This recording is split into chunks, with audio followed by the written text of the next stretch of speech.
Brian here, quantlabs.net. We are just about to go live on YouTube. Just wait for it to sync up. Today is May 10th. Let's get to the markets. Hello, everybody. Brian here, quantlabs.net. We are live on YouTube. So let me show you where we're here, quantlabs.net. We are just about okay.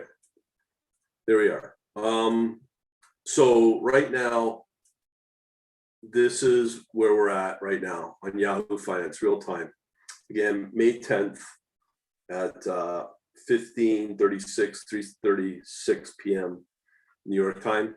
Look at this. S&P down 2/3, Dow up 1/3, NASDAQ down 2+%, Russell down 2+%, crude oil down only 1/10, gold is up 1/3%. Silver is up, down nearly a quarter. Forex is mixed. Bonds are moving. So is we'll cover the Forex here in a minute. Bitcoin's down, as well as the crypto's down quite a bit. Actually, it's been like that for a while. So that's where we're at. Okay, and let's talk about this, where the world is going. As you know, we use motor wave harmonic scans for this, and this is what we got. All right, so right now we have Australia doing strong concurrently. This is probably the strongest currency out there, or was. Australia, Japanese yen. Now it's got a short, so as usual, some people will miss out on that. The markets here are just shorting, looking bad. The UK 100, Brent crude, even though there was some outage, it's still dropping. That's a world view, by the way, not just internally within the US. We also have here some other Forex pairs. Everything in Australia is doing okay. Look at this spike here with the pound and the Australian dollar. It's got a long there. Now with the franc as well, the Swiss franc. Okay, so we get into the gold view. So we have here a short now, gold in Australia, gold in Swiss franc, pound. Okay, now it gets to the silver, same thing.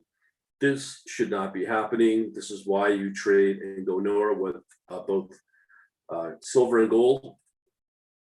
Shorts all over the place. Now, this is where it gets interesting. I'm seeing more everything held in either Hong Kong or Singapore dollars and Japanese yen, not so much in euro or US dollar. We've talked about that enough times. Here's their second short call, though, Australian Japanese yen. But here I've talked about this Australian Singapore dollar. It's got a trend up. We got two of those, two longs. So that says something right there about the Singapore dollar. Not because Singapore dollar is performing, but it would be looked upon as somewhat a safe haven. Quite a bit. Australia USD is now got a short here, but oh yeah, a lot of activity there. Now we're getting Euro Hong Kong short, Euro Norwegian as well. We always said that there's a long there. And then, of course, more of these that go on and on. Here's the interesting one. Hong Kong 33, really flat since March 7th. India is an interesting place. With all the problems that they have another upswing here for their market, but it's flat overall. It's very choppy. We got a long here on the Japanese 225. Here, look at that steep rise there with the pound, British pound against the Singapore dollar. Yeah, that says something about that. But we have a short here on the New Zealand, Singapore. Okay, now that's where it gets interesting. UK 100 short, and then we have another short. Oh, sorry, that's a 10-year bond, a short there, but it's been very flat. Once you start seeing bonds shorting, then that tells you something about where the world's going. One thing I will say is we've not seen the gold silver ratio in the top picks here lately. So we're getting closer to it, I think. But once you start, as I said, seeing longs for the gold silver, which has been very, very reliable in all this, it says that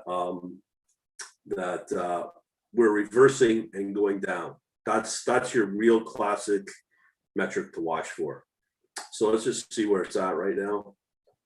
So what we're talking about here is the XAU and XAG gold silver ratio. Okay. You can see it here. Here it's been in a decline, which is reliable, meaning the trend is going down, which means the markets have generally been strong. But when you start to see these spikes, okay, and how do I know all this? Well, just look at the weekly view. Okay. See that big spike there? When did that happen? February, March, when the world was ending pretty well. But it's been building, but coronavirus just came along and really spiked that. So that's how you know it's reliable. Coming back to this, we come more to the Australian, pound in the Australian. Now, this is where it gets very interesting about the US. We're not seeing the US longs anymore, short there. This is where I start to worry as well. When you start to see these bonds, Treasury, US 30, 5-year, they're short in here. These are very good metrics. You start to see more of these and you start to see the decline, which I've shown before. Since August, it's been declining. Again, this is where those repo operations took effect. So that's how you know this stuff works. But lately, with the latest stimulus, it's not increasing these bonds, but actually just stabilizes them. It doesn't really do a whole lot for the overall market. You can say you can see the same general trend in these daily events. It's just because it's more effect until this year in February. 30-year, this won't even affect it at all because it's actually does. But yeah, it's just generally this is where the decline of the U.S. starts. And it's charts like this that confirm it. But worldwide, people have always looked upon the States as a place to be, but they're not finding it anymore. So they look elsewhere. And right now, from what I'm seeing, it's in Singapore and Hong Kong dollar. And again, we know about the latest events with the oil. You can see here, I would be expecting this to be popping. It may be in the States, but it's not happening worldwide. A lot of this, even though this should be the increase should be going up.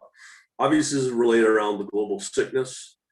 And once those cases start to rise again, it goes flat. So a metric here on early indicator or leading indicator of performance is oil, but it's been flat lately. But I am wrong sometimes to say that. You can say the same thing about Brent crude as well. So both these WTI and Brent really mirror each other. Continuing along, more currency stuff, blah, blah, blah, blah, who cares? Here's another interesting one. We've already just looked at the S&P 500. And look how just lately, last 4 hours since the beginning of March, it's been on the rise. And now it's been, at best, a tiny, tiny increase just maybe last week. And it's really flat declining, okay? So that's your money being held up in nowhere, no different than in gold. So along comes the UK 100. It has its short as well as that, same with the SPY or the SPX 500. So that is showing shorts in the US markets. Again, coming back to the gold, Brent, we can see here, it's a short. Now, interesting one to watch that can do France 40. That's just the way it is. Okay, so now we see some more gold. This should not be happening. This is a true safe haven, gold or silver, in this case, silver. We should be up here, not down here. The only time when gold and silver will move is when the panic sets it. How do I know? Again, all you gotta do is look at the daily chart and look at what happened in the last year.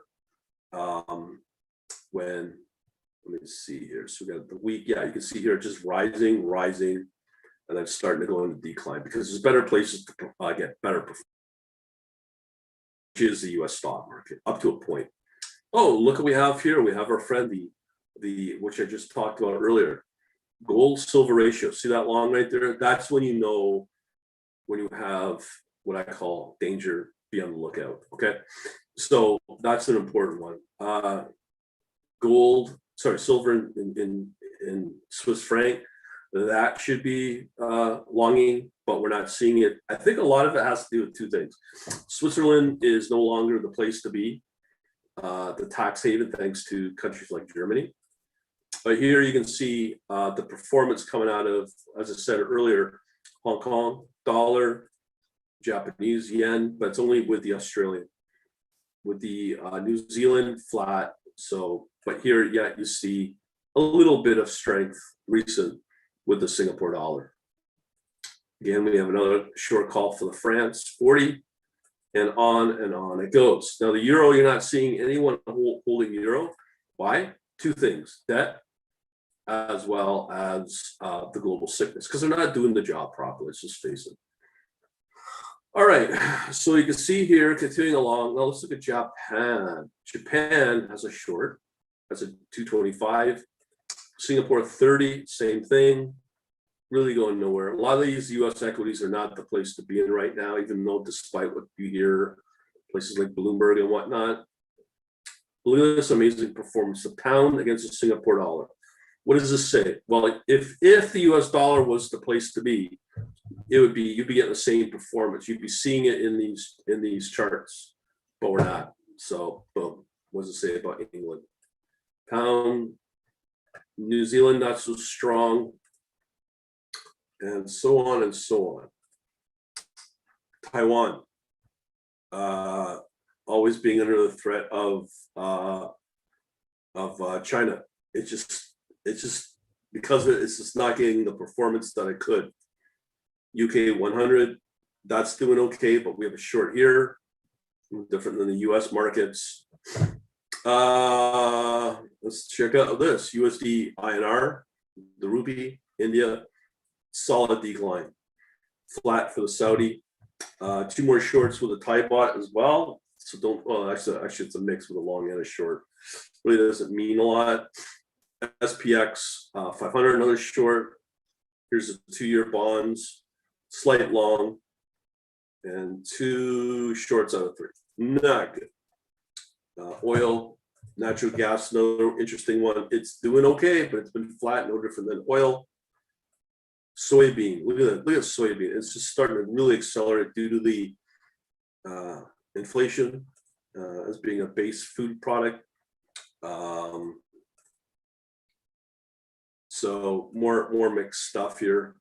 That's it. But it doesn't stop there. Look at corn. Boom. But the acceleration of it's starting at the beginning of April. Just that acceleration in corn price. Oh, sorry. That's yeah. Move up, but back down it goes. Soybeans, another commodity that's doing really strong. Pretty good there too. Natural gas, as I said, no different than oil. Sugar's another one that had to pull back, but starting to recover because of what? Inflation. And on it could go. So those are probably your top commodities to hold. Okay, so corn, soybean, and sugar. But I don't know if you've been reading, if you're on my Discord server, which you should be. Let me just get the invite code here. I'll post it in the video chat. But look at copper. Copper is a big one. That's probably your top performing commodity right now. Okay, so yeah, it doesn't look like I have my. Oh, here we go. I'm just waiting for my Discord to come up. But in the meantime, there's not a lot going on. I don't want to say the other major currency that does better because YouTube doesn't want me to talk about it, of course. And let me just get the invite code here. Okay, so once this is done, I will terminate this video. Okay, boom. Okay, there it is. If you